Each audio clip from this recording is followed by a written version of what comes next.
Welcome to our Figma tutorial. Today, we'll explore the art of wireframing.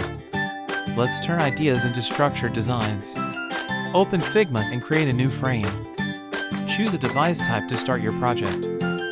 This sets the foundation. Draw basic shapes to outline your layout. Utilize rectangles and lines for structure. Keep it simple. Add placeholders for images and text. These will help visualize content placement. Use Figma's layout tools to align everything perfectly. This enhances the visual flow. Finally, review and share your wireframe with your team. Collaboration is key in design. Congratulations! You just created your first wireframe in Figma. Explore additional features for more complex designs. Don't forget to experiment. Wireframing is about finding what works best for your projects. Stay tuned for more tutorials. Dive deeper into Figma and expand your design skills. Like and subscribe for more content. Share your wireframes with us in the comments below.